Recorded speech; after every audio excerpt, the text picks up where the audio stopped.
So the digital services tax is now gone, thankfully. So folks have been warning the Liberal government and now the Carney government for years that the tax on digital services was a really dumb idea because one, it was going to cost normal people in Canada a ton of money because of course a company won't just eat a tax fee or levy. They'll pass it on down to the user, the consumer. So it was going to cost normal people a lot more money to do everything from finally relaxing at the end of a hard day's work with some Netflix or a grandmother taking an Uber to her knee appointment because she doesn't drive anymore. So many different companies were going to get caught up in this web of the Canadian government's plan for a digital services tax.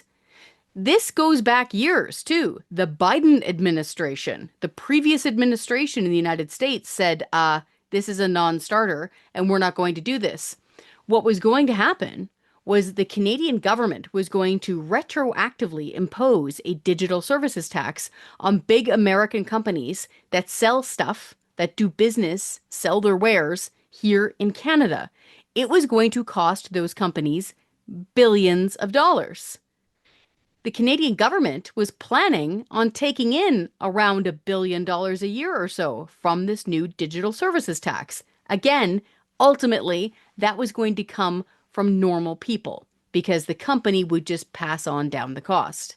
And again, it wouldn't just affect your entertainment, it was also going to affect the ability of people to afford rides from services like Uber.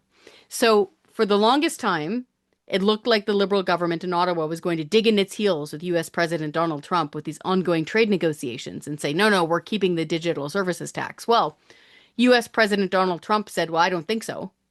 This is a non-starter and it's a deal breaker. So trade talks are off. Bye. That's a big issue because, of course, Canada and the United States do a ton of trade, billions of dollars per year. It is a huge issue. So if we're going to, hang our hat on this issue of nailing Netflix, okay, and Spotify and Amazon with a huge tax, and then threaten things like our steel industry, our aluminum industry, our auto industry. We really want to play this game.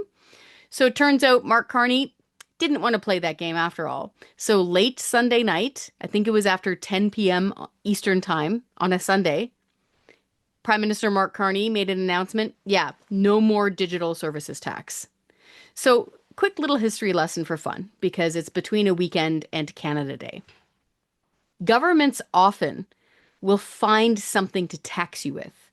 If you feel personally annoyed about the government getting up in your grill and trying to tax you for using Netflix, something a lot of people use to relax at the end of the day, or to buy gifts for your loved ones using Amazon, something like that, really personal.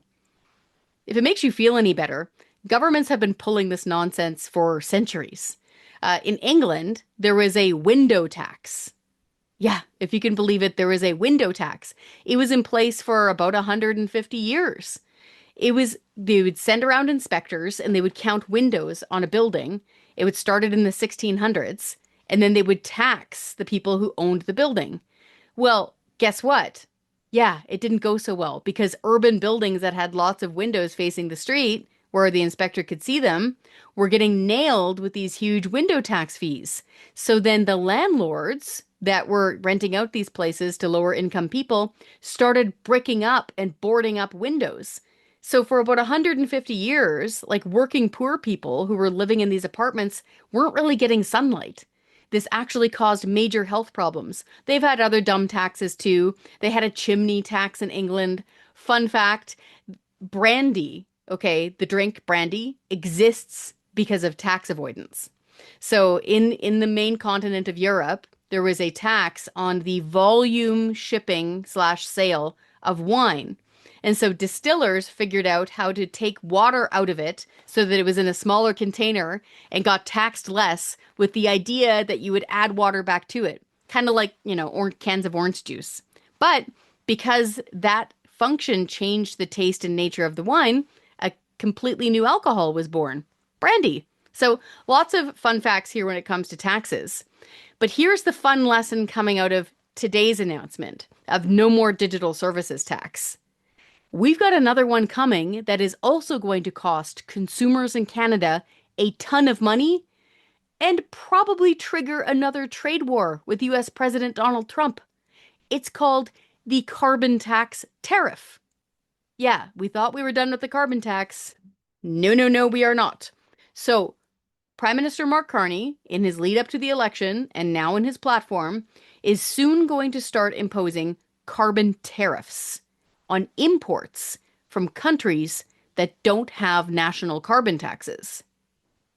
Do we happen to know a big country that we do a lot of trading with that doesn't have a national carbon tax? Yeah, the United States doesn't have a national carbon tax, and it's not on U.S. President Donald Trump's agenda to impose anyone anytime soon. What do we think is going to happen when the White House gets wind of this?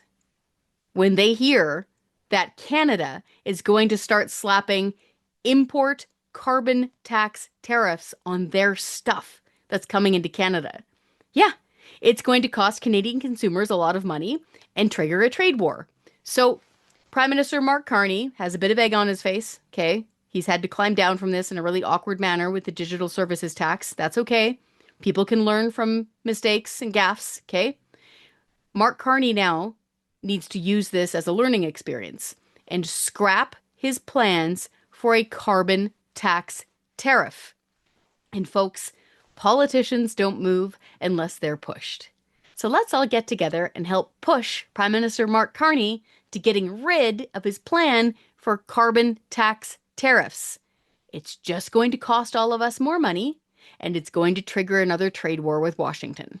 So head on over to our website, taxpayer.com, sign the petition to scrap the carbon tariff.